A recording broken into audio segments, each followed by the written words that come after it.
Wuthering Waves will have a special program on the 19th of May, focused on providing you what to expect for global release. So for this video, I'm going to cover everything new that has been officially shown by Kura Games that was not in CBT2 and will be in the global version of Wuthering Waves. Let's start with the most exciting additions in my opinion, the new enemies in the game. Now this is not only the crownless mommy or female crownless that looks way better than the male version. If you have a keen eye, then you will have seen a few frames of this new enemy in the Waking of a World trailer. If you're in China, you will have also had the opportunity to see this art in one of the official Wuthering Waves posts. This enemy was not in CBT2 but was Yenlin's weekly boss material for leveling and unlocking some of her skills. Now this is not the only new weekly boss. During CBT1 there was a whale weekly boss that was not in CBT2. Maybe they didn't want anyone saying they copied Genshin because of the narwhale weekly boss they added, even though Wuthering Waves had this long before the narwhale boss was released. Now this weekly boss is likely to be in the game after global release, and I'll explain the reason for this while we cover the next confirmed new additions to global release, the map.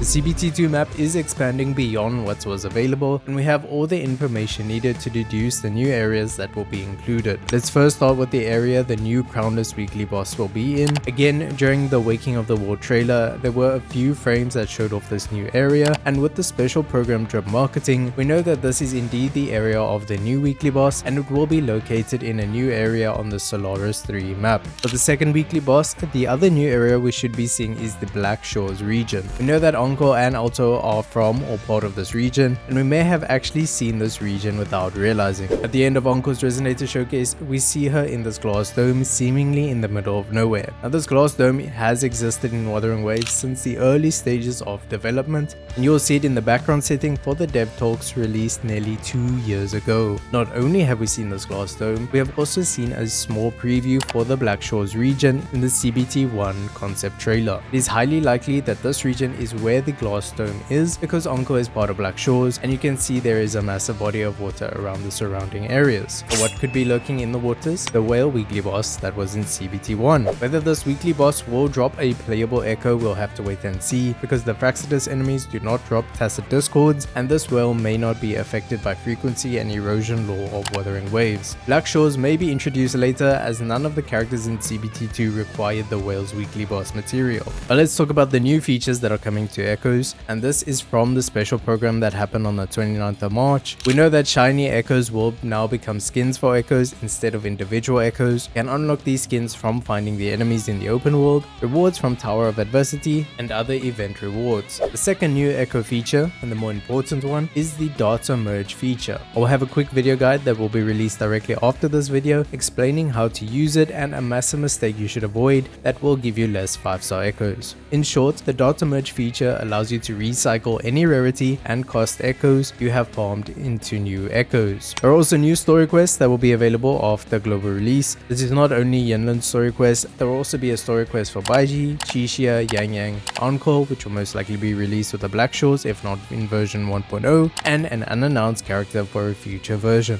This is in addition to the Jian and Ling Yang story quest already playable in CBT2. Lastly, let's talk about a new feature that was available in China but not for the rest of the world during CBT2, and that is microtransactions. This will allow players to buy the Lunite subscription, which gives you extra astrites when you log in each day for the first time. The other value for money item that players look at getting is the battle pass called the Pioneer Podcast. That is going to be all for this video. Let me know your thoughts in the comments, and I'll see you in the next video.